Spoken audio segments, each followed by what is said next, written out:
வெளிநாட்டில் ஒரு பெரிய விருந்து நடந்துக்கிட்டு இருந்துதான். எல்லாரும் மது கோப்பையும் கையுமா அலைஞ்சிக்கிட்டு இருக்கிறாங்க. ஒருத்தர் மட்டும் கையில் எதுவும் இல்லாமல் ரொம்ப நல்ல பிள்ளையா சாதுவா ஒரு ஓரமாக தனியாக உட்காந்துருக்கிறார். அவர்கிட்ட நெருங்கி வாங்க மது சாப்பிட்லாம் அப்படின்னு கூப்பிட்டாங்களாம். என்னை வற்புறுத்தாதீங்க, நான் என் மனசுக்குள்ளே உறுதியாக தீர்மானம் பண்ணிவிட்டேன் அப்படின்னாராம். என்ன தீர்மானம் பண்ணியிருக்கீங்க அப்படின்னு கேட்டிருக்காங்க. ஏற்கனவே முழு போதையில் இருக்கும் பொழுது மறுபடியும் மது கோப்பையை தொடரதில்லை அப்படின்னு தீர்மானம் பண்ணியிருக்கேன் அப்படின்னாராம். ஒரு ஊரில் ஒரு பெரியவர் இருந்தார். ஒரு நாள் அவரை தேடி ஒருத்தர் வந்தார். ஐயா, நான் கடவுளை பரிபூர்ணமாக நம்புகிறேன் அப்படின்னார். சரி, அந்த நம்பிக்கை உனக்கு எப்படி வந்ததுன்னு கேட்டார் இவர். அவர் சொல்ல ஆரம்பித்தார். ஐயா, எனக்கு கல்யாணம் ஆகி 10 வருஷம் ஆச்சு. ஆனாலும் குழந்தை பாக்கியம் இல்லை. அதுக்கு என்ன காரணமாக இருக்கும்னு நான் யோசனை பண்ணிகிட்டு இருந்தப்போ நண்பர் ஒருத்தர் ஒரு ஆலோசனை சொன்னார். உனக்கு மதப்பற்று இல்லை, எந்த கடவுளையுமே நம்ப மாட்டேங்கிற, அதுதான் காரணம்.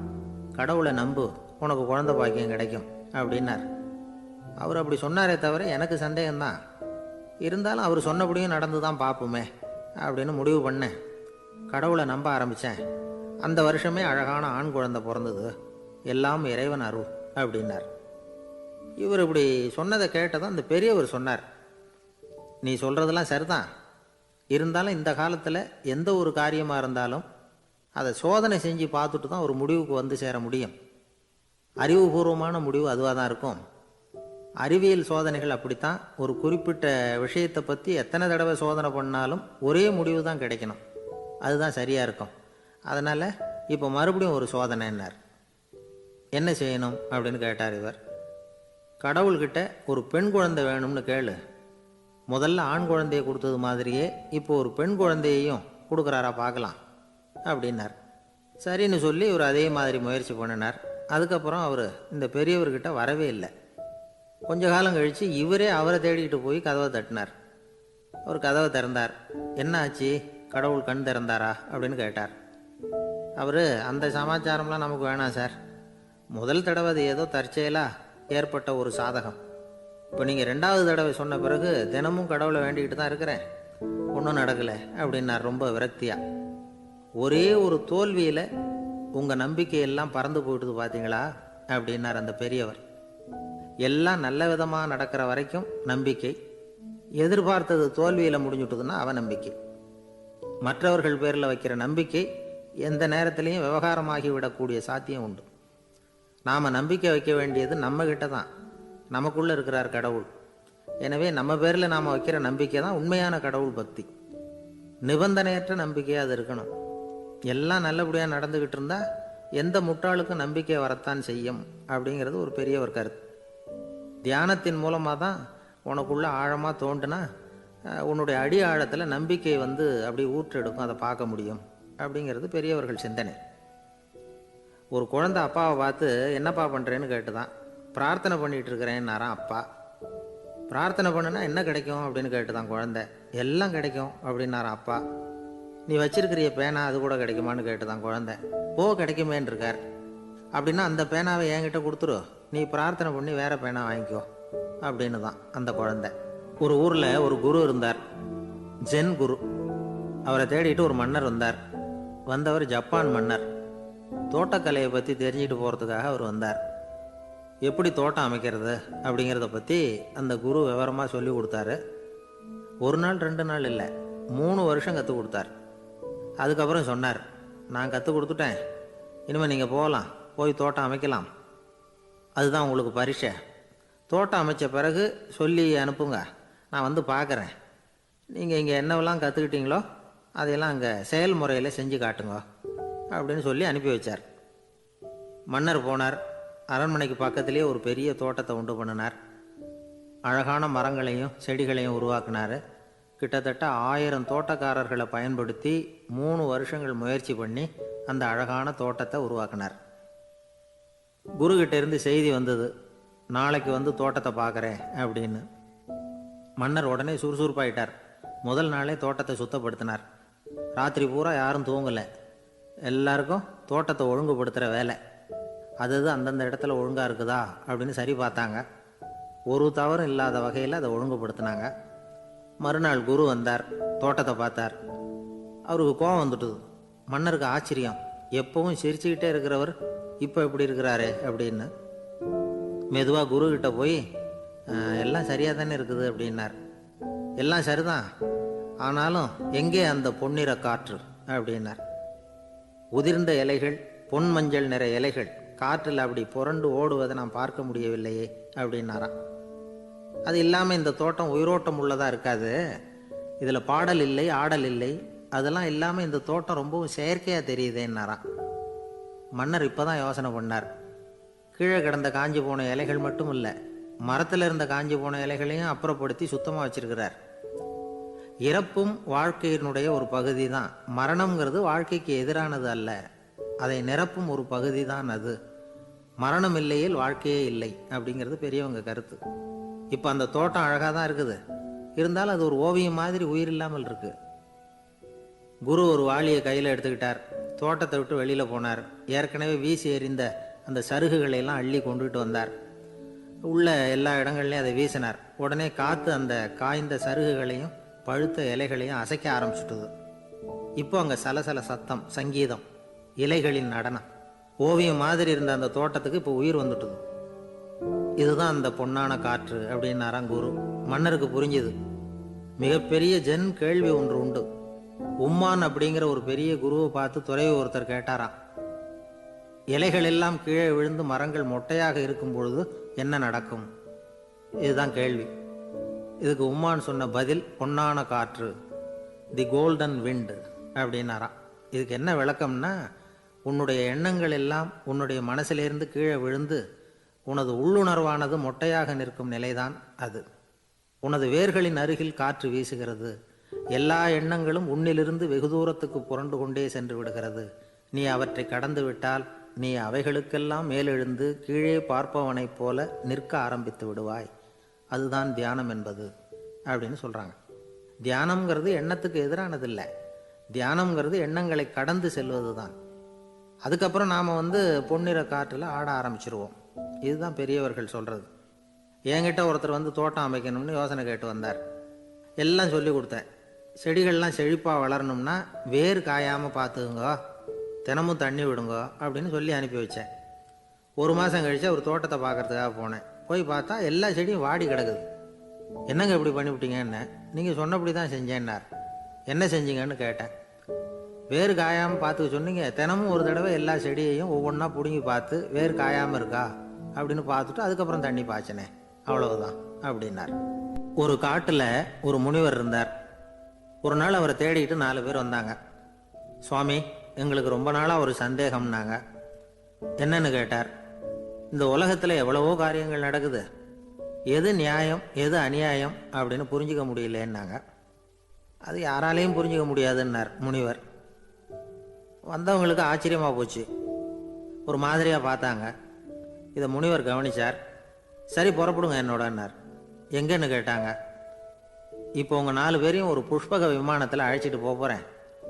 இந்த உலகத்தில் சர்வசாதாரணமாக நடக்கக்கூடிய ஒரு காட்சியை உங்களுக்கு காட்ட போகிறேன். நீங்கள் பார்க்க போகிற அந்த காட்சி நியாயமா அநியாயமா அப்படிங்கிறத என்கிட்ட சொல்லணும். நீங்கள் சரியான பதில் சொன்னால் புஷ்பக விமானத்தில் தொடர்ந்து பிரயாணம் பண்ணலாம். தவறான பதில் சொன்னால் இந்த புஷ்பக விமானம் உங்களை கீழே தள்ளி விட்டுரும் அப்படின்னார். 4 பேருக்கும் பயந்தான். இருந்தாலும் முனிவர் கூப்பிடுறாரு அப்படின்னு சொல்லி புறப்பட்டாங்க. அவங்க எல்லாரும் புறப்பட்டு ஒரு காட்டு வழியாக போய்கிட்டு இருக்கிறாங்க புஷ்பக விமானத்தில். அங்கே நடக்கிற ஒரு காட்சியை காட்டுறார் முனிவர். அதோ அங்கே பாருங்கன்னார். அந்த விமானத்தில் இருந்தபடியே எல்லாரும் கீழே குனிஞ்சு பார்க்குறாங்க. அங்கே ஒரு தாய் புலி அப்போ தான் குட்டி போட்டிருக்கு. குட்டிகளை ஈன்ற உடனே பசிக்கு இறை தேடி அந்த பக்கமாக வருது. அதே நேரம் ஒரு தாய் மான், அதுவும் அப்போ தான் குட்டி போட்டிருக்கு. அதுவும் இதே மாதிரி குட்டிகளை ஈன்ற உடனே பசிக்கு இறை தேடி அந்த பக்கமாக வருது. இப்போ அந்த புலி அந்த மானை அடித்து போட்டுவிடுது. அதுவும் சாப்பிடுது, குட்டிகளுக்கும் கொடுக்குது. இப்போ அந்த புலிக்குட்டிகள் முகத்தில் மகிழ்ச்சி, தாயை இழந்த அந்த மான் குட்டிகள் முகத்தில் துக்கம். இப்போ அந்த முனிவர் 4 பேர்கிட்டையும் கேட்குறார், நீங்கள் இங்கே பார்த்தீங்களே, இதில் எது நியாயம் எது அநியாயம்? ஒவ்வொருத்தராக சொல்லுங்கள். உங்கள் பதில் சரியில்லைன்னா இந்த விமானம் உங்களை கீழே தள்ளி விட்டுரும். சொல்லுங்கள் பார்க்கலாம்னார். முதல்ல ஒருத்தன் சொன்னான், அந்த புலி செஞ்சது சரிதாங்க. அது பசிக்கு அதுதான் ஆகாரம். தன்னுடைய பசிக்கு தானே இரை தேடிக்கிட்டுது. அதில் என்ன தப்பு? அவ்வளவுதான். அதனால் புலி செஞ்சது நியாயம்தான் அப்படின்னா. அவ்வளவுதான். அந்த விமானம் அவனை அப்படியே கீழே தள்ளி விட்டுட்டுது. அதனால் அவன் கொடுத்த பதில் சரியில்லை அப்படிங்கிறது புரிஞ்சு போச்சு. இப்போ ரெண்டாவது ஆள் சொன்னான், புலி செஞ்சது பாவம், அந்த தாய்மான் என்ன தப்பு பண்ணிச்சு, இப்போ அந்த குட்டிகளுக்கு யார் ஆதரவு, அதனால் புலி செஞ்சது அநியாயம் அப்படின்னா. அவ்வளவுதான். அவனையும் கீழே தள்ளி விட்டுட்டுது அந்த விமானம். இந்த பதிலும் சரியில்லை அப்படின்னு ஆயிட்டுது. இப்போ மூணாவது ஆள் வந்தான். முதல்ல 2 பேர் கீழே விழுந்ததை பார்த்துக்கிட்டு இருந்தான். அதனால் அவன் சொன்னான், ரெண்டுமே நியாயந்தாங்க. புலி இரை தேடினதும் இயற்கை, அதுக்கு மான் இரையானதும் இயற்கை. அதனால் இதில் ஒன்றும் தப்பு இல்லைன்னா.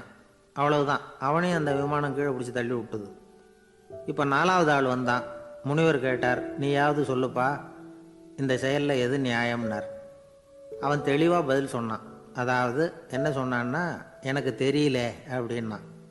அவனை விமானம் கீழே தள்ளலை, சௌரியமாக அழைச்சிட்டு போயிட்டுது. இவனும் பிரயாணம் சௌக்கியமாக பண்ணானான். ஆக இதுதான் சரியான பதிலுங்கிறத முனிவர் உணர்த்தினார். இந்த கதையிலிருந்து நாம் புரிஞ்சுக்க வேண்டியது என்னென்னா, இந்த உலகத்தில் எவ்வளவோ காரியங்கள் நடக்குது. அதெல்லாம் ஏன் அப்படி நடக்குதுங்கிறதுக்கு எப்பேற்பட்ட பண்டிதராலும் பதில் சொல்ல முடியாது. தெரியாததை தெரியாதுன்னு ஒத்துக்கிட்டா வாழ்க்கை பிரயாணம் சுகமாக இருக்கும். அதனால் தேவையில்லாத விஷயங்களை புரிஞ்சுக்கிறதுக்கு நேரத்தை செலவு பண்ணிகிட்டு இருக்கக்கூடாது. வாழ்க்கையை குழப்பிக்கக்கூடாது. வாழ்க்கைக்கு தேவையானது என்னவோ அதை மட்டும் புரிஞ்சுக்கிட்டா போதும். இந்த காலத்து ஆள் ஒருத்தன் ஒரு பெரியவரை தேடி வந்தான். ஐயா, ஒரு சந்தேகம்னா. என்ன உன்னுடைய சந்தேகம்னார். பகுத்தறிவுன்னா என்ன, விதின்னா என்ன அப்படின்னு கேட்டான். இதுக்கு அவர், இப்போ உன்னுடைய வலது காலை தூக்குன்னார். தூக்கினான். சரி, இப்போ உன்னுடைய வலது காலை கீழே இறக்காம உன்னுடைய இடது காலையும் தூக்குன்னார்.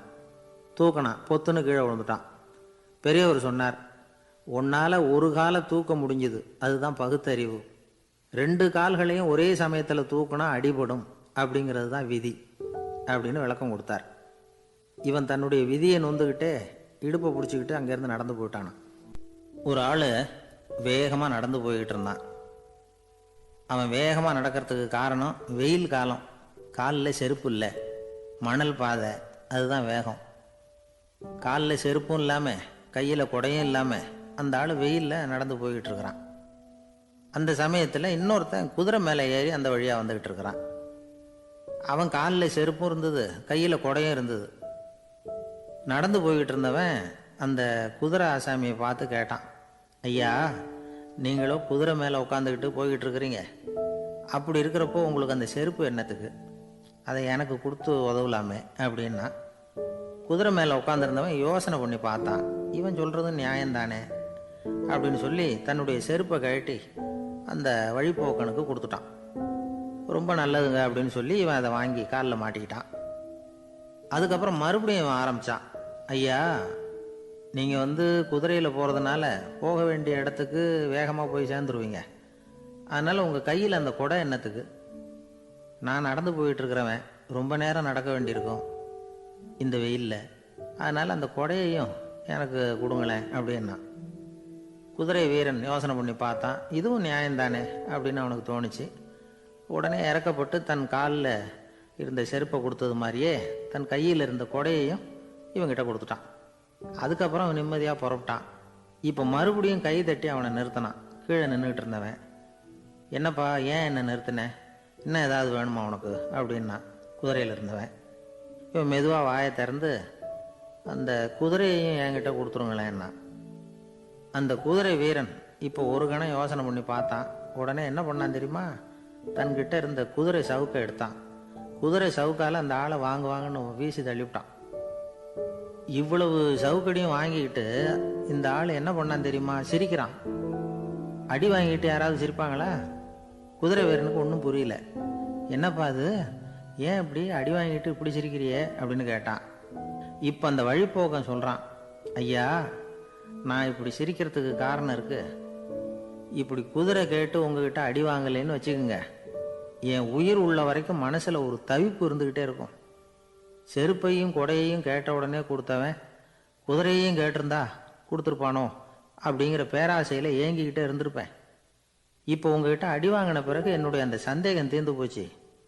என்னுடைய ஆசைக்கு எல்லை எது அப்படிங்கிறத எனக்கு புரிஞ்சுட்டுது அப்படின்னு சொல்லிவிட்டு அவன் நடக்க ஆரம்பிச்சிட்டானான். ஆசைக்கும் எல்லை உண்டு அப்படிங்கிறத விளக்கறதுக்காக வாரியார் சுவாமிகள் சொல்ற கதை இது. மனிதனுக்கு ஏற்படுகிற தன்முனைப்பு இருக்கு பாருங்க, ஈகோ, அது கூட ஒரு நிழல் மாதிரி தானா. அப்படி நினைக்க ஆரம்பிச்சுட்டா அதனால ஏதும் பிரச்சனை வராதான். தன்முனைப்பை நிழல் போலவே ஏற்றுக்கொள்ளுங்கள் அப்படிங்கிறது பெரியவங்க கருத்து. ஒரு காரியத்தை வெற்றிகரமா நல்ல விதமா செஞ்சு முடிக்கிறோம்னு வச்சுக்கோங்க, அந்த சமயத்துல ஒரு வித நுட்பமான தற்பெருமை நமக்குள்ள உண்டாகுது. இது இயற்கையானது, அதனால இது மேல பற்று வைக்கக்கூடாது. அப்படி வைக்க ஆரம்பிச்சுட்டா அந்த தற்பெருமை ஒரு நிரந்தர விருந்தாளியா நம்ம கிட்ட தங்கிக்கும். நம்ம நிழல் எப்படின்னு பாருங்க, நாம நடக்கும் பொழுது நம்ம பின்னாடியே வரும். தன்முனைப்பையும் அப்படியே நினைச்சுக்குங்க. நிழல் யாருக்கும் எந்த பிரச்சனையையும் உண்டாக்குறது இல்லை. ஆனா அந்த நிழலை கண்டே நாம பயப்பட ஆரம்பிச்சுட்டா நாம எதுலையும் வெற்றி காண முடியாது. நிழலோட சண்டை போடக்கூடாது. அது மாதிரி தன்முனைப்போடவும் நாம சண்டை போட வேண்டியதில்லை. இல்லாத ஒன்றோடு சண்டை போடுறது எப்படின்னா, அது இருட்டோட சண்டை போடுறது மாதிரி. நாம நிழல் கிடையாது, நம்ம கிட்ட இருக்கிற தன்முனைப்பு ஒரு நிழல். நம்ம நிழலையும் நமக்கு சமமா பார்க்குறோம் பாருங்க, அங்கதான் சிக்கலே ஆரம்பம். இப்போ நாம நடந்து போய்கிட்டு இருக்கிறோம், நம்ம நிழல் தரையில விழுது. யாரோ ஒருத்தர் நம்ம நிழல் மேல காலை வச்சு நடந்து போறார். உடனே அவர்கிட்ட சண்டைக்கா போறோம், ஏண்டா என் நிழலை மிதிச்ச அப்படின்னு. நமக்கு தெரியும் அது நிழல் தாங்கிறது. அவர் உங்க மேல நடக்கல, உங்களுடைய நிழல் மேலதான் நடக்கிறார். அது மாதிரி உங்க தன்முனைப்பின் மேல யாராவது நடந்தா உங்களை அவமானப்படுத்துறதா நினைக்கிறீங்க. காரணம், நாமளும் நம்ம தன்முனைப்பும் ஒண்ணுங்கிற நினைப்பு தான் காரணம், மற்றபடி வேற ஒன்றும் கிடையாது. நம்ம நிழல் மேல நடக்கிறவர் நம்மளை காயப்படுத்துறது இல்லை. தன்முனைப்பை வேண்டாத ஒன்னாவும் பார்க்க வேண்டியதில்லை. அது இயற்கை. நிழலை உங்க முன்னாடி வைக்க வேணாம், அது உங்க பின்னாடியே இருக்கட்டும். நிழலின் நிழலாகி விடாதீர்கள், நீங்கள் நீங்களாகவே இருங்கள். இதுதான் சான்றோர் சிந்தனை. ஒரு பேருந்துல ஒரே நெரிசல். ஒருத்தர் பக்கத்துல நின்றுகிட்டு இருந்தவர்கிட்ட ரொம்ப பணிவா விசாரிச்சார், ஏன் சார் நீங்க ஏதாவது பெரிய உத்தியோகத்துல இருக்கிறீங்களா அப்படின்னார். அப்படிலாம் ஒண்ணும் இல்லைங்கன்னார் அவரு. அப்படின்னா வேற ஏதாவது அரசியல்ல பெரிய பதவியில் இருக்கிறீங்களா அப்படின்னு கேட்டார். அதுவும் இல்லைங்கன்னார். சரி, பணமாவது அதிகமாக வச்சிருக்கீங்களா அப்படின்னு கேட்டார். அப்படிலாம் ஒன்றும் கிடையாது சார்னார் அவரு. அப்புறம் எதுக்குடா என் காலை மிதிச்சுக்கிட்டு இருக்கிற, எடுறா காலை அப்படின்னாராம் இவர். ஒரு ரயில் வேகமாக போய்கிட்டு இருக்கு. அது ஒரு ரயில்வே ஸ்டேஷனில் கொஞ்ச நேரம் நின்றுது. அப்போ அதில் ஒரு ஆள் ஏறினார். தலையில் ஒரு மூட்டையை வச்சுருந்தார். மூட்டையை தலையில் சுமந்துக்கிட்டே உள்ளே வந்தார். மூட்டையை தலையில் சுமந்துக்கிட்டே ஒரு இடத்துல உட்கார்ந்தார். ரயில் மறுபடியும் புறப்பட்டது. இவர் தன் தலையில் இருந்த மூட்டையை கீழே இறக்கி வைக்கணும்ல, வைக்கல, சுமந்துக்கிட்டே வர்றார். எதிரில் உட்காந்துருந்தவர் கேட்டார், ஏங்க ஏன் இப்படியே உட்காந்துருக்குறீங்க தலையில் மூட்டையை வச்சுக்கிட்டு, மூட்டையை கீழே இறக்கி வைக்கலாமே அப்படின்னார். வேணாங்க பாவம், தலையில் இருக்கிற மூட்டையை இறக்கி ரயிலில் வச்சா ரயிலுக்கு பாரம் அதிகமாக இருக்கும் அப்படின்னார் அவர். இப்படி ஒரு ஆளை பார்த்தா நமக்கு சிரிப்பு தான் வரும். ஏன்னா ரயிலுங்கிறது அந்த மூட்டையையும் சேர்த்து சுமந்துக்கிட்டு தான் போகுது. அவன் அந்த மூட்டையை தலையில் வச்சிருந்தாலும் ஒண்ணுதான், தரையில் வச்சிருந்தாலும் ஒண்ணுதான். அதனால ரயிலுக்கு எந்த மாற்றமும் ஏற்பட போறதில்ல. அதே மாதிரி தான் நம்ம மனமும். இதுவும் ஒரு தேவையில்லாத சுமை, அனாவசியமா சுமந்துக்கிட்டு இருக்கிறோம். இதை கீழே இறக்கி வச்சுட்டா வாழ்க்கை பிரயாணம் சுகமா இருக்கும். ரயில் பிரயாணம் பண்ற அந்த ஆள் மூட்டையை சுமக்கிறான், வாழ்க்கை பிரயாணம் பண்ற நாம மனசை சுமக்கிறோம். இது ரெண்டுக்கும் எந்த வித்தியாசமும் இல்லை. மனசை கீழே இறக்கி வச்சுட்டா பாரம் இல்லாமல் வாழலாம், பறவைகள் மாதிரி பறக்கலாம், குழந்தைகள் மாதிரி கள்ளங்கபடம் இல்லாமல் வாழலாம். இந்த வெளி உலகத்தில் நாம் நிலை பெற்று இருக்கணும், வேரூன்றி இருக்கணும். அதே சமயம் நம்முடைய உள்வெளியில் ஆன்மீக வாழ்க்கையில் பாரம் இல்லாமல் இருக்கணும். அப்போ பறக்கணும், நதியை போல் ஓடணும், மிதக்கணும். பயணம் சுகமாக இருக்கும், களைப்பு தெரியாது, கவலை தெரியாது. ஒரு சீடன் போதி தர்மரை நாடி வந்தான். குருவே, நீங்கள் என்ன வெறுமையாக இருக்க சொன்னீங்க, நான் இப்போ மறுபடியும் வெறுமையானவன் ஆகிட்டேன், அதனால் இப்போ என்ன செய்ய சொல்கிறீங்க என்ன அப்படின்னு சொல்லி நின்னான். உடனே அந்த குரு பக்கத்தில் இருந்த ஒரு குச்சியை எடுத்து அவன் தலையில் அடித்து, போய் அந்த வெற்றுத்தன்மையையும் வீசி எறிந்து விட்டு வா அப்படின்னார். நான் இப்போ காலியாக இருக்கிறேன்னு ஒருத்தன் சொல்கிறான்னு வச்சுக்கோங்க, அது உண்மை இல்லை. ஏன்னா இன்னமும் அதில் நான்கிற எண்ணம் இருக்குது. எந்த சிந்தனையும் இல்லாமல் இருக்கிறது கடினம்தான். ஆனாலும் மனிதன் அதில் உள்ள நுட்பத்தை புரிஞ்சுக்கிட்டான்னா, இவ்வளவு தூரம் தூக்கி சுமந்துக்கிட்டு வந்த அந்த மனதின் முட்டாள்தனத்தை அவனே பார்த்துட்டு சிரிப்பான். இதுதான் பெரியவங்க சொல்லியிருக்கிற ஆலோசனை. நம்மால் ஒருத்தன் தலையில் ஒரு பெரிய மூங்கில் கூடையோட ரயிலில் உட்காந்தான். கூடை தலையில் இருந்தது, கீழே இறக்கி வைக்கல. எதிரில் இருந்தவர் கேட்டார், ஏங்க எதுக்காக அதை அனாவசியமாக சுமந்துக்கிட்டே இருக்கீங்க, கீழே இறக்கி வைங்களேன்னார். இல்லைங்க, நான் வீட்டை விட்டு புறப்படும் பொழுதே என் பையன் சொல்லிவிட்டான் கூடையை தலையை விட்டு இறக்கக்கூடாதுன்னு அப்படின்னார். அவன் சின்ன பையன், விவரம் இல்லாமல் சொல்லியிருப்பான். இப்போ என்ன நேரில் வந்தால் பார்த்துக்கிட்டு இருக்கிறான், நீங்கள் இறக்கி வைங்கன்னார் அவர். அவன் நேரில் பார்த்துக்கிட்டு இல்லை, இருந்தாலும் நான் இந்த கூடையை கீழே இறக்கி வச்சா அது அவனுக்கு தெரிஞ்சிடும் அப்படின்னாரு இவர். அது எப்படின்னார் அவர். அவன் தனக்கு டிக்கெட் வாங்க வேணாம்னு சொல்லி இப்போ இந்த கூடைக்குள்ளே தான் உட்காந்துருக்கிறான் அப்படின்னார் இவர். ஒரு ஊரில் ஒரு மன்னர் இருந்தார். அழகான அரண்மனையில் அவர் இருந்தார். அந்த அரண்மனையை விட அழகாக ஒரு மாளிகையை அந்த ஊர்லேயே வேற ஒருத்தன் கட்டியிருந்தான். அப்படி கட்டி முடிச்சதில் அவனுக்கு ரொம்ப பெருமை.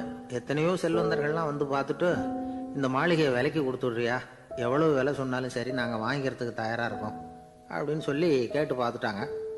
நான் இதை விற்கிறதுக்கு தயாராக இல்லை அப்படின்னு சொல்லிவிட்டான். அவ்வளவு சிறப்பாக கலை அம்சத்தோடு அதை கட்டி முடிச்சிருக்கிறான்.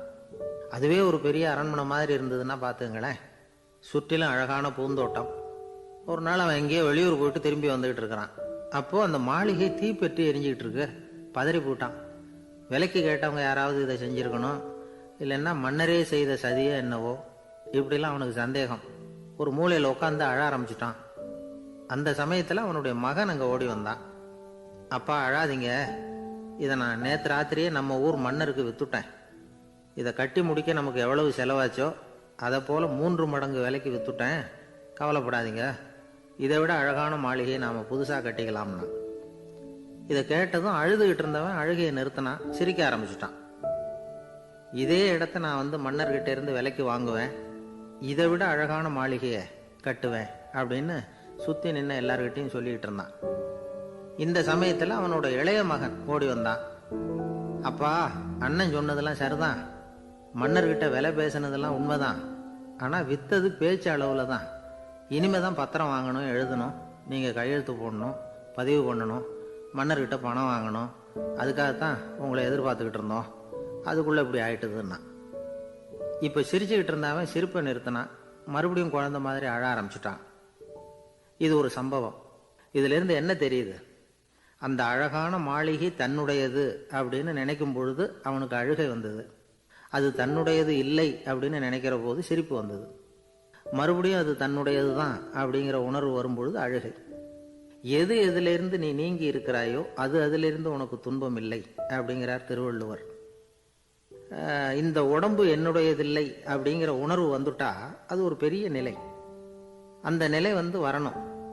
எல்லாத்தையும் பயன்படுத்திக்கலாம், ஆனால் பற்றில் விழுந்துடக்கூடாது. உலகத்தில் இருங்கள், ஆனால் உலகத்தவராக இருக்காதீர்கள். உலகிற்குள் இருங்கள், உலகம் உங்களுக்குள் வந்துவிட அனுமதிக்காதீர்கள். விலகி இருங்கள், விழித்திருங்கள், மௌனமாய் பார்த்திருங்கள் அப்படிங்கிறது சான்றோர் கருத்து. செய்ய வேண்டிய கடமையிலிருந்து விலகி இருக்கிறவர்கள் நம்ம கிட்ட நிறைய பேர் உண்டு. அப்படிப்பட்ட ஒருத்தர் டாக்டர் கிட்ட போனார். டாக்டர், நான் ஒரு கவர்மெண்ட் ஆஃபீஸில் வேலை பார்க்குறேன், எனக்கு ஒரே அசதியாக இருக்குது, என்னை சோதிச்சு பாருங்க, ஆலோசனை சொல்லுங்க ஏதாவதுன்னார். டாக்டர் அவரை பரிசோதனை பண்ணி பார்த்துட்டு சொன்னார், இதோ பாரு, உனக்கு இப்போ தேவைப்படுறது முழு ஓய்வு. நீ எவ்வளவு சீக்கிரமாக ஆஃபீஸுக்கு போறியோ அவ்வளவுக்கு உனக்கு நல்லது அப்படின்னாராம். எனக்கு தெரிஞ்ச ஒருத்தர் இருக்கார். அவர் ஒரு பெரிய காவல்துறை அதிகாரி, ரொம்ப கண்டிப்பானவர். அவரை கண்டாவே எல்லாரும் பயப்படுவாங்க. அப்படிப்பட்டவர் வீட்டுக்கு போனால் அப்படியே அடியோடு மாறிடுவார். அங்கே போய் பார்த்தீங்கன்னா குழந்தைகளோட குழந்தையா அவர் விளையாடிக்கிட்டு இருப்பார். அலுவலக சமயத்தில் பார்த்தீங்கன்னா குதிரை முதுகில் அவர் உட்காந்துருப்பார். வீட்டில் பார்த்தீங்கன்னா அவர் முதுகில் குழந்தை உட்காந்துருக்கும். அவர் குதிரை மாதிரி போயிட்டு இருப்பார். இது எப்படிங்க முடியுது உங்களால் அப்படின்னு கேட்டாங்க. அது ஒன்றும் இல்லை, இங்கே வீட்டுக்கு வந்த உடனே என்னோட மனசை தனியாக எடுத்து வச்சுருவேன் அப்படின்னார். அது என்னங்க உங்கள் சட்டப்பயிலியாக இருக்குது மனசு, அது தனியாக எடுத்து வைக்கிறதுக்கு அப்படின்னு கேட்டாங்க. அப்படி இல்லைங்க, இது ஒரு பயிற்சி, மனப்பயிற்சி, அவ்வளவுதான் அப்படின்னார். இப்படி சமயம் பார்த்து மனசை தனியாக வச்சுவிட தெரிஞ்சவங்க வாழ்க்கையில் எப்பவும் உற்சாகமாக இருப்பாங்க அப்படிங்கிறது பெரியவங்க கருத்து. ஒரு டாக்டர் ஆஸ்பத்திரியில் இருக்கிற வரைக்கும் டாக்டராக இருக்கலாம், அவர் மனைவிகிட்டையும் அவர் டாக்டராக இருக்க வேண்டிய அவசியம் இல்லை. ஒரு வக்கீல் கோர்ட்டில் இருக்கிற வரைக்கும் வக்கீலாக இருக்கலாம், வீட்டுக்கு வந்ததுக்கு அப்புறமும் வக்கீலாக இருக்க வேண்டிய அவசியம் கிடையாது. வீட்டில் குழந்தைகள்கிட்ட விளையாடும் பொழுதும் அதுகள்கிட்ட ஃபீஸு கேட்டுக்கிட்டு இருக்கக்கூடாது. நாம் எப்படி இருக்கணும்னு பெரியவங்க சொல்கிறாங்கன்னா, மனசோட சேரக்கூடாதான், அப்படி சேராமல் வாழ்க்கையை கவனிக்கணுமா. மனசை அப்படியே தனியாக எடுத்து பக்கத்தில் வச்சுடணும். அப்படின்னா அதை அப்படியே தூக்கி எறிஞ்சுடு அப்படின்னு அர்த்தம் இல்லை. ஏன்னா மனசுங்கிறது நமக்கு உபயோகப்படக்கூடிய ஒன்று தான். எப்போ எப்போ அது தேவையோ அப்பப்போ எடுத்து உபயோகப்படுத்திக்கணும். தேவைப்படுறப்போ எடுத்து கண்ணாடியை மாட்டிக்கிறோம்ல, படிக்கும் பொழுது கண்ணாடி தேவைப்படுது, எடுத்து மாட்டிக்கிறோம் இல்லையா, அது மாதிரி கணக்கு போடுறதுக்கு மனசு தேவை. கடைக்கு போய் ஒரு பொருள் வாங்குகிறோம், காசு கொடுக்குறோம், மீதி சில்லறை சரியாக இருக்கா அப்படின்னு எண்ணி பார்த்து வாங்க வேண்டியிருக்கு. அந்த சமயத்தில் மனசை எடுத்து தனியாக வச்சுட்டேன் அப்படின்னு சொல்லிகிட்டு இருக்கக்கூடாது. பரீட்சைக்கு படிக்க வேண்டியிருக்குது, படித்ததையெல்லாம் அப்படியே நினைவில் வச்சுக்க வேண்டியிருக்கு, அந்த சமயத்தில் மனசை தூக்கி எறிஞ்சுட்டேன் சார் அப்படின்னு சொல்லிகிட்டு இருக்கக்கூடாது. அப்படி சொன்னால் பரீட்சை நம்மளை தூக்கி எறிஞ்சிடும். அதனால் தேவைப்படுறப்போ மனசை உபயோகப்படுத்தணும், தேவையில்லாதப்போ அதை தனியாக ஓய்வு எடுத்துக்க விட்டுடணும். இப்படி நாம் பழக்கப்படுத்திக்கிட்டா வாழ்க்கைங்கிறது நமக்கு புதுசாக தெரியுமா. மனசுக்கும் ஒரு சக்தி கிடைக்கும். எந்திரங்களுக்கு ஓய்வு கொடுக்குற மாதிரி மனசுக்கும் ஓய்வு கொடுக்கணும், இல்லைன்னா அது களைச்சி போயிடும்.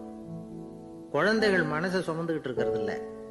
இது முதியவர்கள் குழந்தைகள்கிட்ட இருந்து கற்றுக்க வேண்டிய ஒரு பாடம். ஆனாலும் இந்த கால குழந்தைகள்கிட்ட ரொம்ப எச்சரிக்கையாக இருக்க வேண்டியிருக்கு.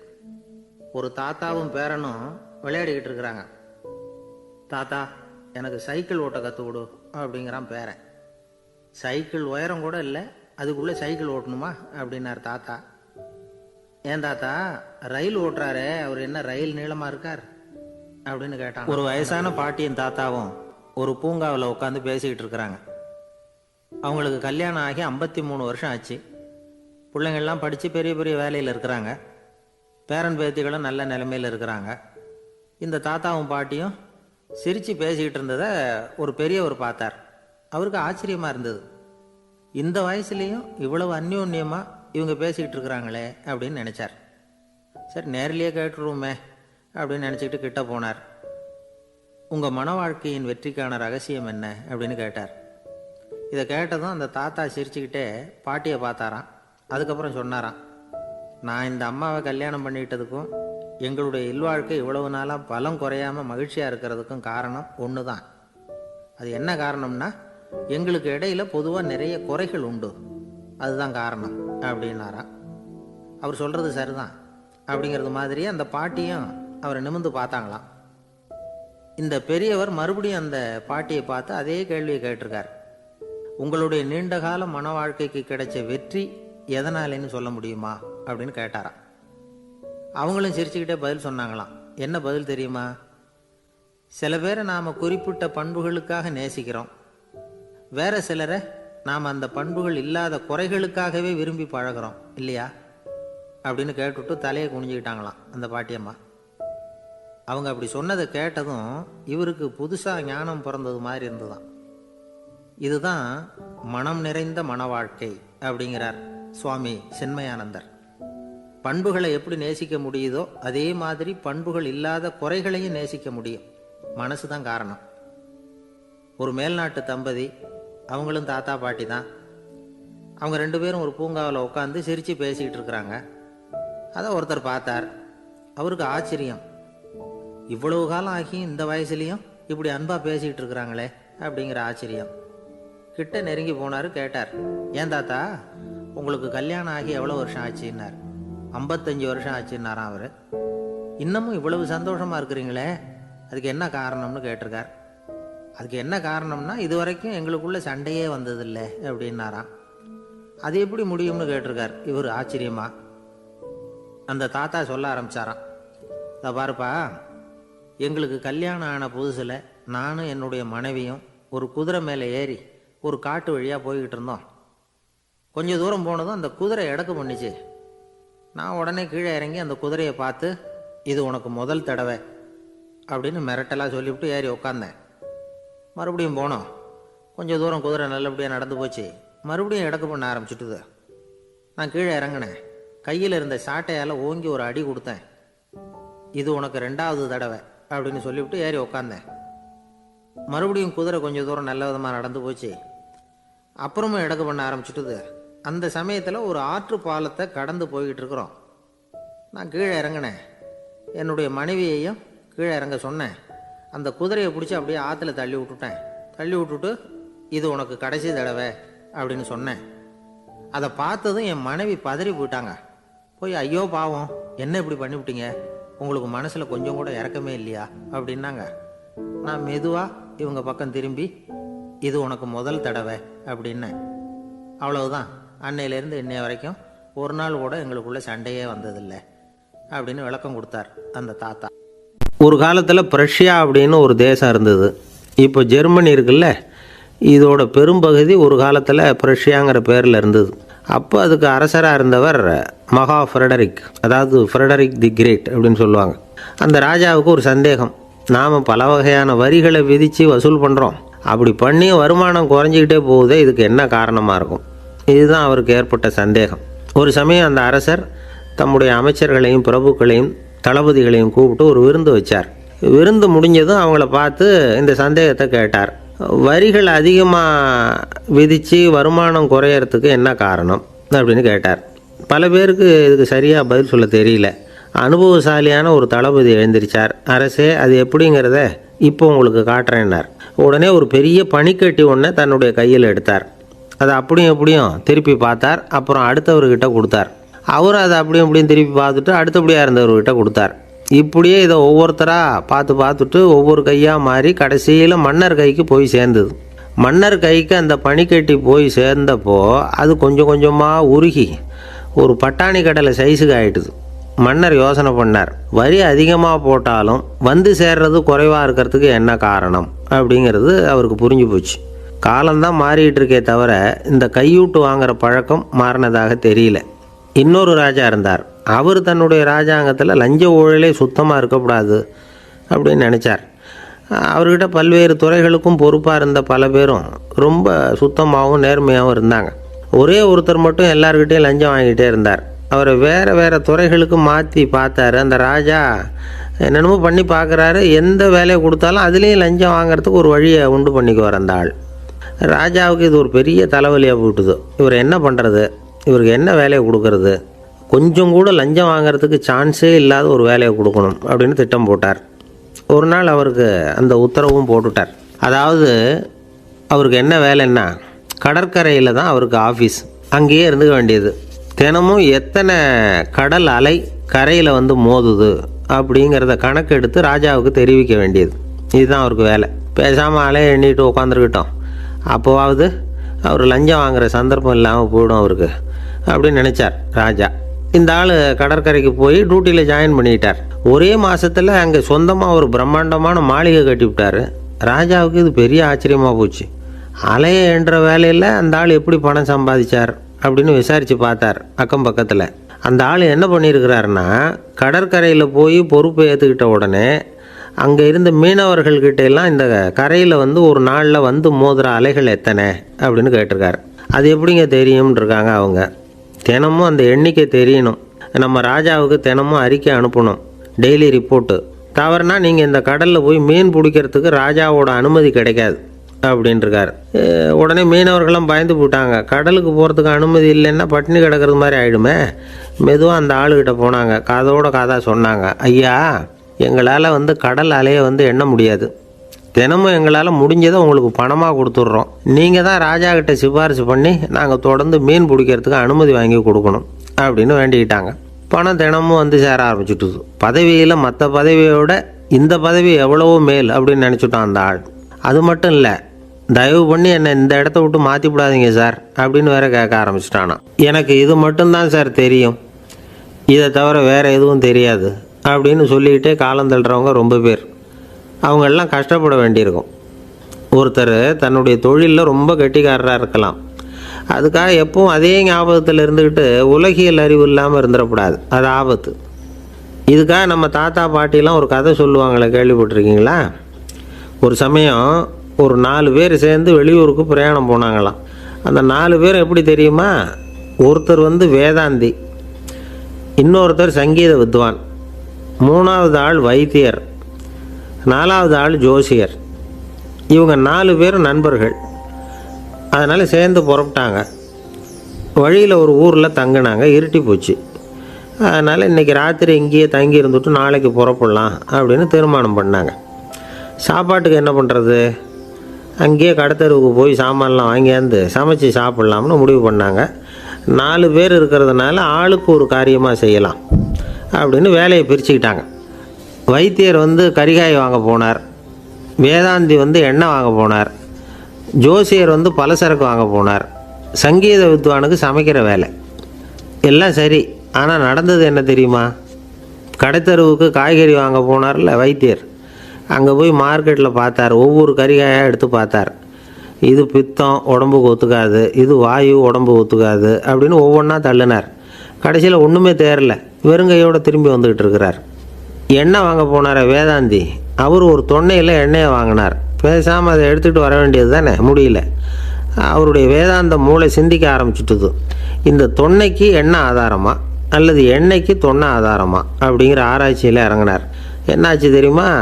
அப்படி கவுத்து பார்த்தார். வாங்கின எண்ணெய் பூராவையும் வழியில் கொட்டிவிட்டு வெறும் தொன்னையோடு சேர்ந்தார். பலசரக்கு வாங்க போனார் ஜோசியர். அவர் ஒரு வழியில் பார்த்தாரு. வழியில் வந்தவங்களெல்லாம் அங்கங்கே ஒரு மரத்தடியில் உட்கார வச்சு அவங்களுக்கெல்லாம் ஆர்வம் சொல்ல ஆரம்பிச்சிட்டார்.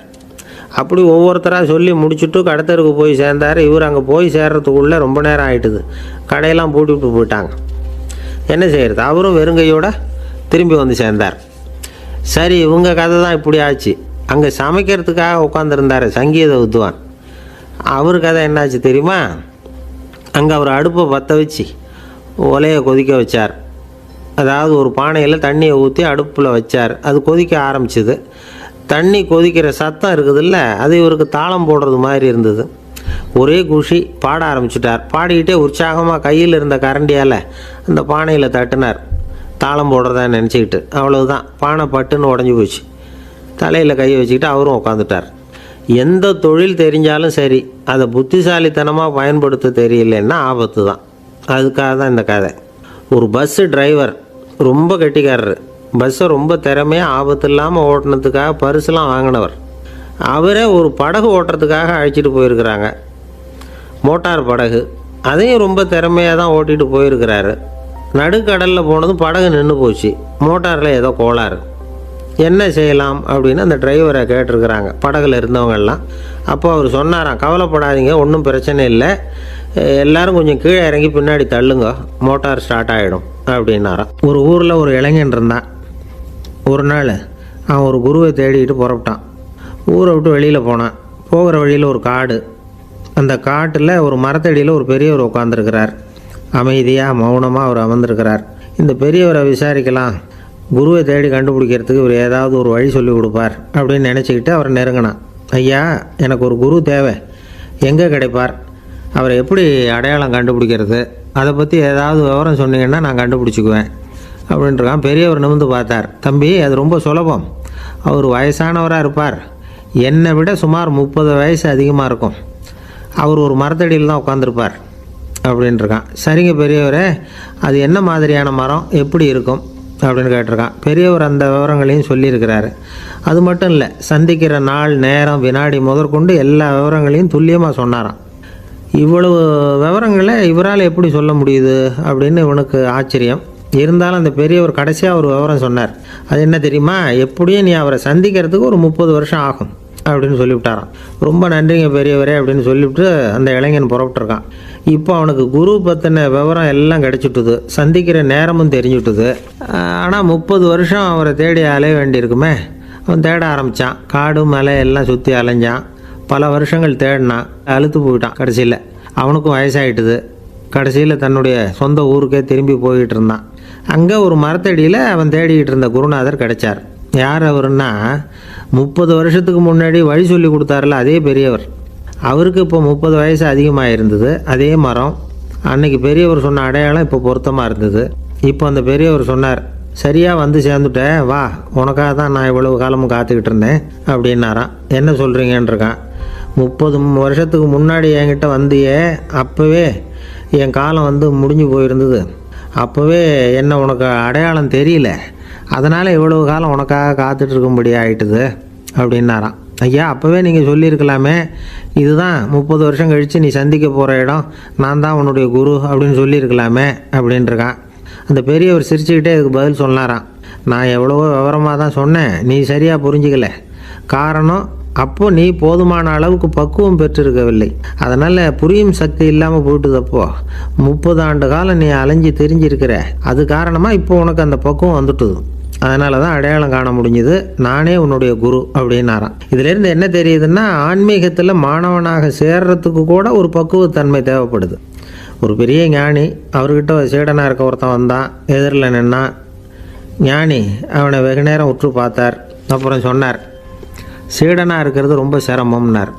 நான் தயாராக இருக்கிறேன்னா. அது இன்னமும் சிரமமாச்சே, இங்கே வந்து குருவாக இருக்கிறது மட்டுமே சுலபம் அப்படின்னாராம். அப்படின்னா நான் குருவாகவே ஆயிடுறேன் அப்படின்னானா. இது போலவே இந்த காலத்தில் கதை ஒன்று உண்டு. ஒரு பள்ளிக்கூடத்தில் வகுப்பு ஆசிரியர் மாணவனை திட்டிக்கிட்டு இருந்தார். டேய், நீ 100க்கு 10 மார்க்கு தான் வாங்கிக்கிட்டு இருக்க, இவ்வளவு மோசமாக நீ படித்தா கடைசியில் மாடு மேய்க்கிறது கூட லாய்க்கு இல்லாதவனா ஆகிடுவேன், அதுக்கப்புறம் என்ன செய்ய போகிறேன் அப்படின்னாராம். பையன் தலையை சொரிஞ்சிக்கிட்டே சொன்னானா, சார் அப்படின்னா ஒன்று செய்கிறேன் அப்படின்னானா. இவர் கேட்டிருக்கார், என்ன செய்ய போகிறேன்னு. வேற என்ன சார், உங்களை மாதிரி ஒரு ஆசிரியர் ஆகிடுறேன் அப்படின்னு நானும். இமயமலை அடிவாரத்தில் ஒரு மடம், அங்கே ஒரு சன்னியாசி இருந்தார்.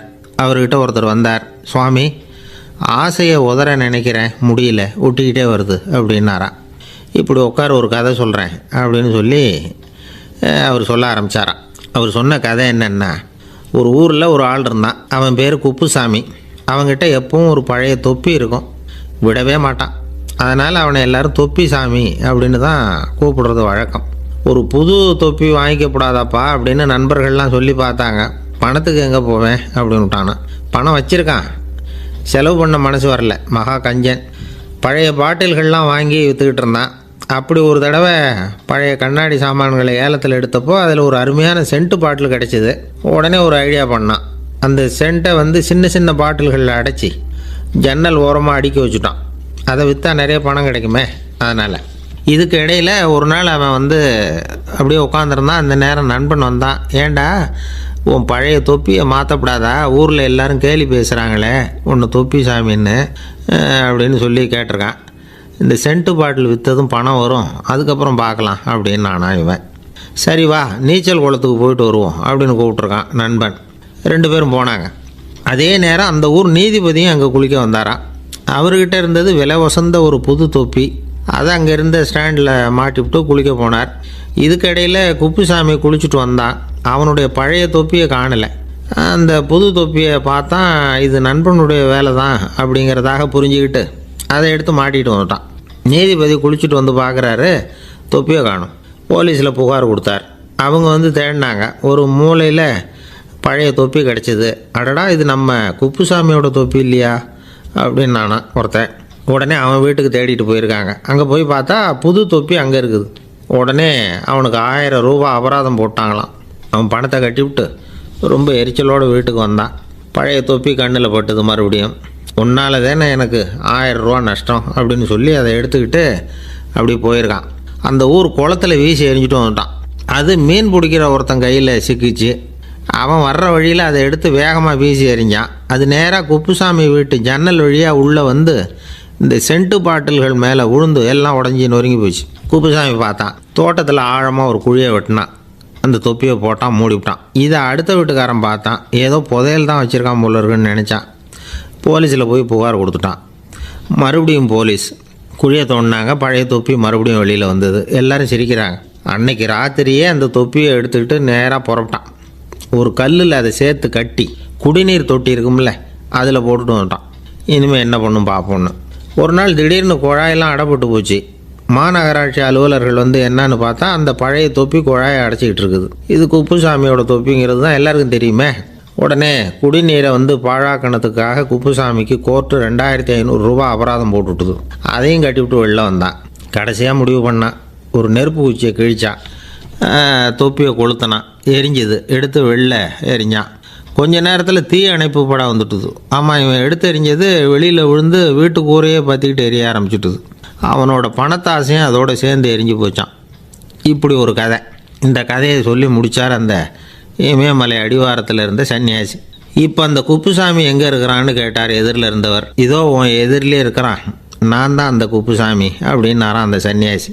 அந்த குப்புசாமி கிட்ட இருந்தது மாதிரி ஒரு பழைய தொப்பி நம்ம ஒவ்வொருத்தர்கிட்டையும் உண்டு.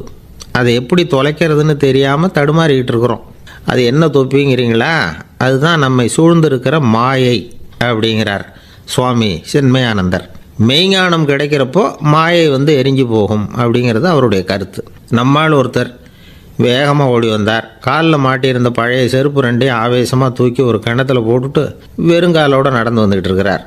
ஏன் அப்படி பண்ணீங்க அப்படின்னு கேட்டோம். அந்த செருப்புக்கு சொந்தக்காரன் பின்னாடி வந்துக்கிட்டு இருக்கிறான், அதனால் அப்படி பண்ணேன் அப்படிங்கிறார் இவர். காசியில் இருக்கிற கடவுள் காசி விஸ்வநாதர், அங்கே இருக்கிற தேவி காசி விசாலாட்சி.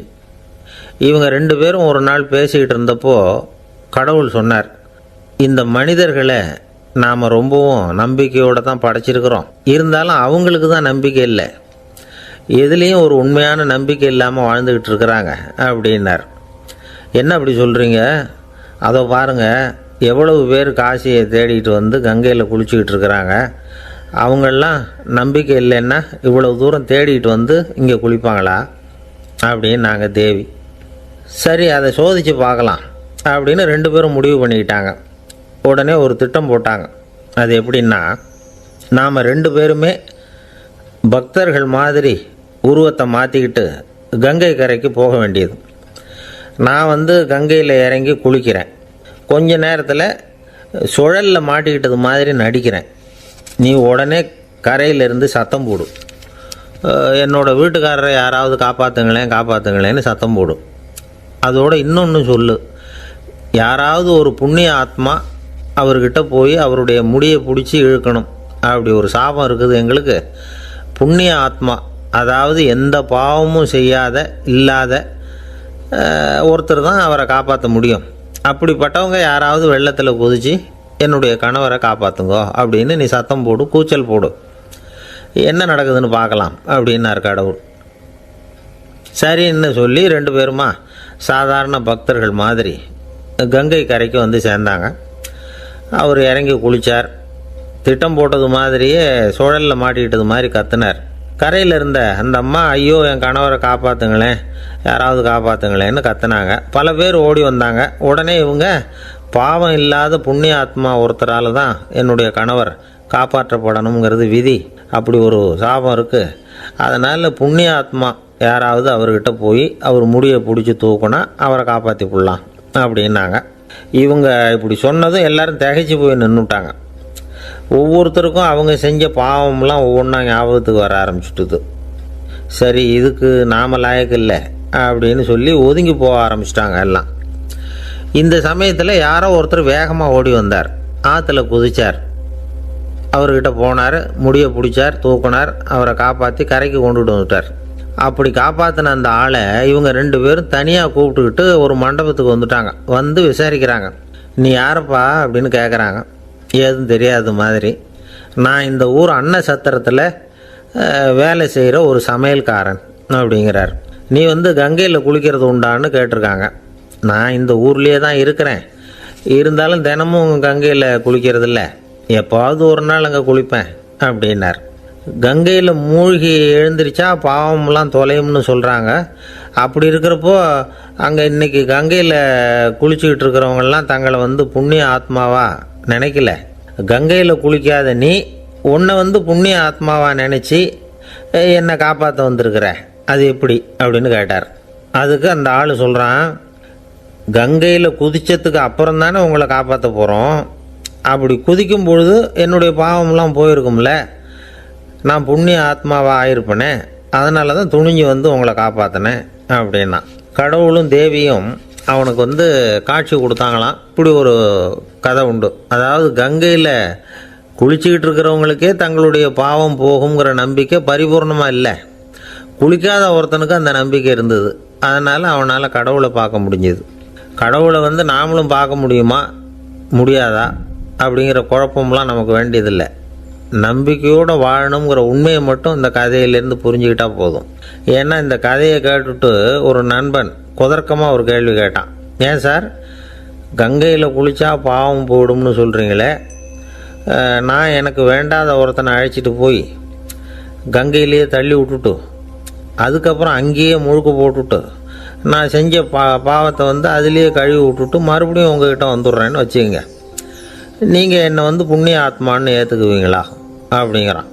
ஆள் கொஞ்சம் அசந்தான் நம்மளே அங்கே அழைச்சிட்டு போனாலும் போயிடுவான். வாழ்க்கையில் சில சந்தர்ப்பங்களில் நாம் சில அவமானங்களை சந்திச்சே தீர வேண்டியிருக்கு. என்ன பண்ணுறது, காலம் அப்படி. அவமானப்படுறவங்க உடனே அடங்கி போய்டுறது தான் உலக வழக்கம். அவமானப்பட்டால் உடனே சீறி எழறவங்களும் உண்டு. ஆனால் அதையே ஒரு சவாலாக எடுத்துக்கிட்டு முன்னுக்கு வர்றவங்களும் சில பேர் இருக்கிறாங்க. அவங்க ரொம்ப அபூர்வம். இன்றைக்கி மனோதத்துவ நிபுணர்கள்லாம் என்ன சொல்கிறாங்க தெரியுமா? அவமானப்பட்டுட்டா உடனே அடங்கி போயிடக்கூடாதான். அதையே ஒரு சவாலாக எடுத்துக்கிட்டு மனசில் ஒரு வைராக்கியத்தோடு முயற்சி பண்ணினா வாழ்க்கையில் எல்லாரும் முன்னேறலாமா. அவமானங்கிறத நாம் வைராக்கியமாக மாற்றிக்கணும். அதுதான் வெற்றிக்கு வழி. ராமர் இந்த பூமியில் பிறந்ததே ஒரு வைராக்கியத்தினால தான் சார் அப்படின்னார் ஒருத்தர். எப்படிங்க அது அப்படின்னு கேட்டேன். அவர் சொன்னார், தசரதருக்கு ராமர் குழந்தையாக பிறக்கணும், அப்போ தான் இங்கே இருக்கிற கஷ்டங்கள்லாம் நீங்கும் அப்படின்னு சர்வ லோகமும் எதிர்பார்த்துக்கிட்டு இருக்குது. ஆனால் அவர் எப்போ பிறப்பார் அப்படின்னு யாருக்கும் தெரியல. அந்த காரியம் சீக்கிரம் நடக்கணுமே, அதுக்கு என்ன பண்ணுறது? நாரதர் வந்தார் ஒரு நாள் தசரதரை தேடி. தசரதா, உனக்கு ஒரு செய்தி தெரியுமான்னு ஆரம்பித்தார். அவர் எப்பவும் இப்படித்தானே ஆரம்பிக்கிறது வழக்கம். என்ன விஷயம்னு கேட்டார் தசரதர். தசரதா, நீ அடிக்கடி உன்னோட தேரில் ஏறிக்கிட்டு தேவலோகத்துக்கு போகிற, அங்கே போகிற வர்ற எல்லாம் பண்ணிகிட்ருக்க, எல்லாம் சரி. தேவலோகத்துலேயும் உன்னை நல்லபடியாக தான் வரவேற்கிறாங்க. தேவேந்திரன் உன்னை பிரியமாக அழைச்சிட்டு போய் தன்னுடைய அரியாசனத்திலேயே தனக்கு பக்கத்திலேயே உட்கார வைக்கிறான். நீயும் சந்தோஷமாக உட்காந்து பேசிவிட்டு வந்துடுற. ஆனால் நீ இங்கே வந்ததுக்கு அப்புறம் அங்கே என்ன நடக்குது தெரியுமா உனக்கு அப்படின்னாரான் நாரதர். என்ன நடக்குது எனக்கு ஒன்றும் தெரியலையே அப்படின்னாரான் தசரதர். நாரதர்கிட்ட கிட்டத்தில் கேட்டிருக்கார், கொஞ்சம் சொல்லுங்கள் என்னது அப்படின்னு. அவர் நெருங்கி வந்தாரான் நாரதரும். மெதுவாக அவர் காதோட காதாக சொன்னாராம். அதாவது நம்ம பாஷையில் சொல்லப்போனால் பற்ற வைக்கிறார். நீ அங்கே தேவேந்திரங்கிட்ட உட்காந்து பேசிவிட்டு வந்த பிறகு நீ அங்கே உட்காந்துருந்த அரியாசனத்தை தண்ணி ஊற்றி கழுவி சுத்தப்படுத்துகிறாங்க. நீ என்ன அந்த அளவுக்கு சுத்தம் இல்லாத ஆளா, தினம் குளிக்காமையாக இருக்கிற அப்படின்னாராம். தசரதருக்கு இது ரொம்ப அவமானமாக போயிட்டுது. அப்படியே செய்கிறாங்க அப்படின்னாராம். ஆமாம், நீ வேணும்னா நான் சொல்கிறது உண்மையா இல்லையா அப்படின்னு சோதனை பண்ணி பார்த்துக்கோ அப்படின்னாரான் நாரதர். உடனே தசரதர் இதுக்காகவே புறப்பட்டு தேவலோகம் போனார். அங்கே வழக்கம் போலவே இவரை கூப்பிட்டு உட்கார வச்சு பேசிக்கிட்டு இருந்தான் தேவேந்திரன். கொஞ்ச நேரம் பேசிக்கிட்டு இருந்துட்டு சரி நான் கிளம்புறேன்னு புறப்பட்டார். சரி, அவனும் வாசல் வரைக்கும் வழி அனுப்பி வச்சுட்டு உள்ளே போயிட்டான். தசரதர் வெளியில் கொஞ்சம் நேரம் மறைஞ்சி இருந்துட்டு மெதுவாக உள்ளே எட்டி பார்த்தார் என்ன நடக்குதுன்னு. நாரதர் சொன்னது உண்மைதான். தசரதர் உட்காந்துருந்த ஆசனத்தை அங்கே 2 தேவர்கள் கழுவி சுத்தப்படுத்திக்கிட்டு இருக்கிறாங்க. தசரதரால் இதை தாங்கிக்க முடியல. அவருக்கு ரொம்ப அவமானமாக போச்சு. நேராக கிடுகிடுன்னு தேவேந்திரங்கிட்டே போனார். நான் உட்காந்துருந்த இருக்கையே சுத்தம் பண்ணுறியே, நான் என்ன அந்த அளவுக்கு பாவியா அப்படின்னு கேட்டார். ரொம்ப கோபமாக கேட்டார். தசரதரே, மனுஷனுக்கு 3 கடன்கள் உண்டு. தேவ கடன், ரிஷி கடன், பித்ரு கடன். இதை தீர்க்காதவன் பாவியாகிறான். இதில் மகனை பெறுவதால் தான் பித்ரு கடன் தீரும். உனக்கு மகன் கிடையாது, அதனால் நீ பாவி ஆகிற. பாவி உட்காந்துருந்த இடம்ங்கிறதுனால அதை சுத்தம் செய்ய வேண்டியது எங்கள் கடமை அப்படின்னு நானும் தேவேந்திரன். இந்த இடத்துல தசரதருக்கு ஏற்பட்ட அவமானம் ஒரு வைராக்கியமாக மாறிச்சு. தேவேந்திரனே கேட்டுக்கோ, ஒரு மகனை பெற்ற பிறகு தான் இந்த சபையில் மறுபடியும் அடி எடுத்து வைப்பேன் அப்படின்னு சொல்லிவிட்டு போயிட்டாரான். போய் புத்திர காமேஷ்டி யாகம் பண்ணார். புத்திரர்கள் பிறந்தார்கள். இந்த கதையில் உள்ள கருத்து என்னென்னா, தேவேந்திரன் தசரதரை அப்படி அவமானப்படுத்தலைன்னா அவருக்கு இப்படி ஒரு வைராக்கியம் பிறந்திருக்குமா யோசித்து பார்க்கணும். நமக்கு ஏற்படுகிற சில அவமானங்களையும் வைராக்கியமாக மாற்றிக்குவோம். அப்படி மாற்றிக்கிட்டோம்னா வாழ்க்கையில் முன்னேறலாம். நம்ம ஆளுங்க சில பேர் அவமானத்தை வைராக்கியமாக மாற்றிக்கிறது எப்படி தெரியுமா? நம்மக்கிட்ட ஒரு பையன் சொன்னான், எங்கள் அப்பா என்னை எல்லாருக்கும் முன்னாடி வச்சு திட்டிவிட்டார், பொறுப்பு இல்லாமல் ஊர் சுற்றுறேன்னு சொல்லி அவமானப்படுத்தி விட்டார். இனிமேல் நீ என் முகத்திலேயே முழிக்காதரா போடான்னு வேற சொல்லிவிட்டார். எனக்கு ரோஷம் வந்துட்டுது. அந்த அவமானத்தை வைராக்கியமாக மாற்றிக்கிட்டேன். அன்னையிலேருந்து அவர் முகத்திலேயே முழிக்கிறதில்ல அப்படின்னா. அப்படியான்னு கேட்டோம். ஆமாங்க, அவர் வீட்டில் இல்லாத நேரமாக பார்த்து உள்ள சமையல் கட்டுக்கு போய் சாப்பிட்டுட்டு நைஸாக வெளியில் வந்துடுவேன் அப்படிங்கிறான் அவன். ஜவஹர்லால் நேரு பிரதமராக இருந்த சமயம் அவர் ஒரு தடவை சென்னைக்கு வந்திருக்கிறார். இங்கே சில முக்கிய நிகழ்ச்சிகளில் கலந்துக்கிறதுக்காக வந்திருந்தார். ஆளுநர் மாளிகையில் ஒரு நாள் ராத்திரி தங்கி மறுநாள் புதுடெல்லி புறப்படுறதாக ஏற்பாடு. நிகழ்ச்சியிலெல்லாம் முடிச்சுக்கிட்டு ஆளுநர் மாளிகையில் தங்கியிருக்கிறார். அன்றைக்கு இரவு படிக்கிறதுக்கு ஒரு முக்கியமான புத்தகம் அவருக்கு தேவைப்பட்டது.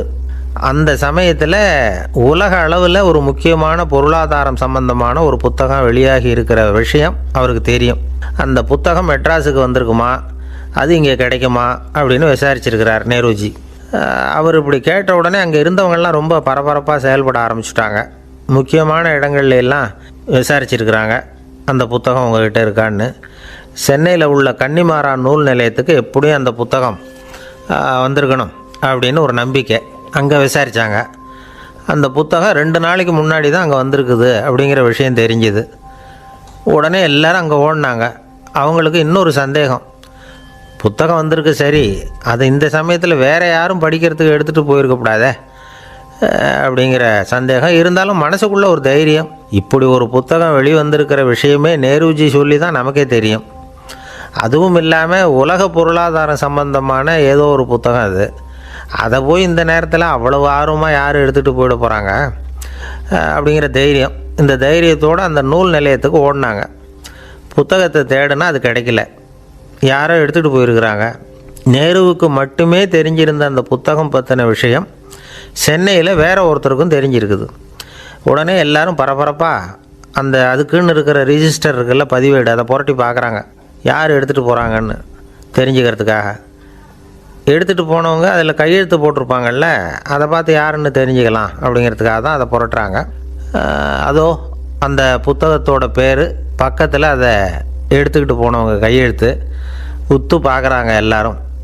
அதில் போட்டிருக்குது பேர் CN அண்ணாதுரை அப்படின்னு எழுதியிருந்தது. அவர் தான் பேரறிஞர் அண்ணா. நேரு படிக்க விரும்பின ஒரு புத்தகத்தை அதே நேரம் படிக்க விரும்பின இன்னொரு தலைவர் இவர். படிக்கிறதுல அவருக்கு இருந்த ஆர்வத்தை நாம் தெரிஞ்சுக்கணும்னா அதுக்கு எவ்வளவோ சம்பவங்கள் இருக்குது. கடைசி காலத்தில் அவர் அடையாறு மருத்துவமனையில் படுத்திருக்கிறார்.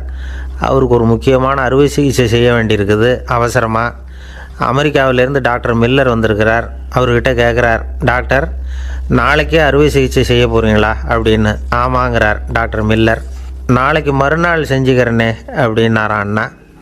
ஏன் ஏதாவது நாள் பார்க்குறீங்களான்னு கேட்டிருக்கார். இல்லை, ஒரு புத்தகத்தை படிச்சுக்கிட்டு இருக்கிறேன், அதை நாளைக்குள்ளே முடிச்சிருவேன், அதுக்கப்புறம் நான் இறந்தாலும் கவலை இல்லை அப்படின்னாரான் இவர். அவர் தான் அறிஞர் அண்ணா. சங்ககால நூல்கள்லேருந்து சமீபத்தில் வந்த நூல்கள் வரைக்கும் எல்லாம் அவர் படிச்சிருக்கிறார். ஒரு திருமண விழாவில் அவர் பேசும்பொழுது சொன்ன விஷயம் இது. சங்க காலத்தில் காதலியை மணக்க விரும்புகிறவனுக்கு அவனுடைய தந்தை வீர சோதனைகள்லாம் வைப்பார். போய் புலிப்பல் கொண்டுக்கிட்டு வா, அப்போ தான் என் பொண்ணை கொடுப்பேன் அப்படின்னு சொல்லுவார். காதலன் உடனே காட்டுக்கு போவான், ஒரு புலியை கொன்று அதனுடைய பல்லை கொண்டுக்கிட்டு வருவான். அதை வீர பதக்கத்தில் பதிச்சு அவனுக்கு மாமனார் சூட்டுவார் கல்யாண சமயத்தில். இப்போலாம் காதலன் கிட்ட அப்படி சொல்ல முடியாது. இப்போலாம் காதலன் கிட்ட காட்டுக்கு போய் புலிப்பல் கொண்டுக்கிட்டு வான்னு யாராவது சொன்னால் புலி தான் மாப்பிள்ளையாக வந்து சேரும் அப்படின்னார். ஒரு கடைக்கு போனேன், 5 ரூபா பணத்தை எடுத்து கொடுத்தேன். ஒரு தினசரி பத்திரிகையை கேட்டேன். அவர் உடனே அங்கே அடுக்கி வச்சுருந்த பத்திரிகையில் ஒன்று எடுத்து என் கையில் கொடுத்தார். வாங்கிக்கிட்டேன். மீதி பணத்தை எடுத்தார். அதையும் என் கையில் கொடுக்கணும்ல, கொடுக்கல. எதிரில் இருந்த பலகையில் வச்சு எடுத்துக்க சொன்னார். எப்போவும் அவர் அப்படி தான் பண்ணுவார். நானும் எடுத்துக்கிட்டு வந்துடுவேன். இவர் ஏன் இப்படி பண்ணுறாருங்கிறது எனக்கு ரொம்ப நாளாக ஒரு சந்தேகம். ஒரு நாள் அவர்கிட்டயே இதை கேட்டுவிட்டேன். ஏங்க, நீங்கள் உங்கள் கடைக்கு வந்து பொருள்கள் வாங்குறவங்களுக்கு நீங்கள் பாக்கி சில்லறையை கொடுக்குறப்போ பலகையில் வச்சு விட்றீங்க, கையில் கொடுக்க மாட்டேங்கிறீங்களே, ஏன் அப்படின்னு கேட்டேன். காசை கையில் கொடுத்தா நம்மக்கிட்ட இருக்கிற லட்சுமி போயிடுவா சார் அப்படின்னார். அதாவது பணம் செலவாயிடும் அப்படின்னு அர்த்தமா. இன்னொரு நண்பர், அவர் ஒரு நாள் வழக்கத்துக்கு மாறாக ரொம்ப சோகமாக உட்காந்துருக்கிறார். ஏங்க என்னாச்சு, ஏன் இப்படி கப்பலே கவிழ்ந்தது மாதிரி உட்காந்துருக்குறீங்க அப்படின்னு கேட்டேன். கப்பலே கவிழ்ந்திருந்தா கூட நான் இப்படி கவலைப்பட மாட்டேன் சார், வேறு ஒன்று நடந்து போச்சுன்னார். என்னன்னு கேட்டேன். என் உச்சந்தலையில் பல்லி ஒன்று விழுந்துட்டுதுன்னார். அதுக்காகவா இப்படி அப்படின்னு ஆச்சரியப்பட்டேன். ஆமாங்க, பல்லி உச்சந்தலையில் விழுந்தால் பலன் என்னன்னு பஞ்சாங்கத்தில் பார்த்தேன், மரணம்னு போட்டிருக்கு அப்படின்னு சொல்லிவிட்டு அவர் தொடர்ந்து கவலைப்பட ஆரம்பிச்சிட்டார். இப்படியும் ஒருத்தர், என் கூட வேலை பார்க்குற ஒருத்தர் எப்படி தெரியுமா, தினமும் வலது காலை வச்சு தான் ஆஃபீஸுக்கு உள்ளே நுழைவார். என்னைக்காவது தவறுதலாக இடது காலை வச்சு உள்ளே வந்துட்டார்னா அன்னைக்கு பூரா மனசு சங்கடப்படுவார், எந்த வேலையும் சரியாக ஓடாது.